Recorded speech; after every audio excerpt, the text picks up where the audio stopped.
वडील, पप्पा, डॅडी बोलायला किती छान वाटतं नाही? पण आपण कधी कधी मुद्दामून जाणून बुजून बाप.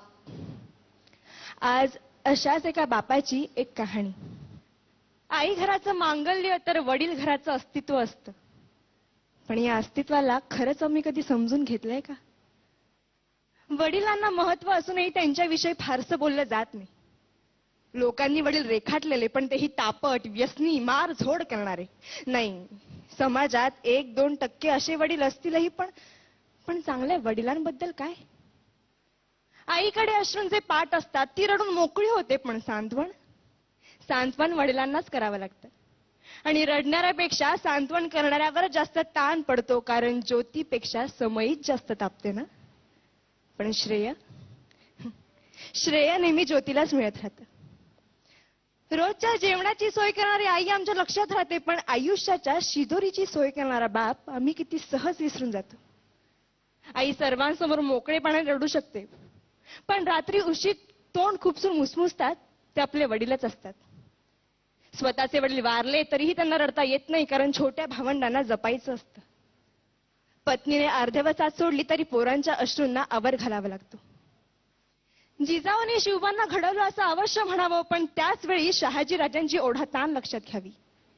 देवकी, यशोदेचं कौतुक अवश्य करावं, पण भरपुरात पोराला डोक्यावरून घेऊन जाणारा वसुदेव लक्षात घ्यावा.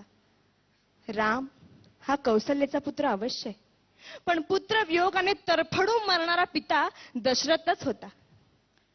वडिलांच्या टाचा झिजलेला चपला, त्यांची फाटकी बनियन पाहिली की कळतं आमच्या नशिबाची भोकं त्यांच्या बनियनला पडलीत. त्यांचा दाढी वाढलेला चेहरा त्यांची काट कसर दाखवतो. मुलाला लुंगी घेतील, मुलीला गाऊन घेतील, पण स्वतः मात्र जुनीच पॅन वापरतील. मुलगा सलूनमध्ये 30 रुपये खर्च करतो, मुलगी पार्लरमध्ये 25 रुपये खर्च करते, पण त्याच घरातला बाप दाढीचा साबण संपला म्हणून अंघोळीच्या साबणाने दाढी खरवडीत. तेही नाहीतर कधी कधी फक्त पाणी लावून दाढी करीत. ते आजारी पडले तरी लगेच दवाखान्यात जात नाही, ते आजाराला मुळीच घाबरत नाही. पण डॉक्टर एखादा महिना घरी आराम करायला लावेल यांची त्यांना भीती वाटते, कारण मुलीचं लग्न, पोराचं शिक्षण बाकी असतं. घरात उत्पन्नाचं दुसरं साधन नसतं, ऐपत नसते, तरी मुलाला मेडिकल इंजिनिअरिंगला प्रवेश मिळवून दिला जातो. ओढाताण सहन करून पोराला दर महिन्याला पैसे पाठवले जातात. सर्वच नसली तरी काही मुलं अशी असतात की तारखेला पैसे येताच मित्रांना परमिट रूम मध्ये पार्ट्या देतात, आणि ज्या वडिलांनी पैसे पाठवले त्या वडिलांची टिंगल करतात.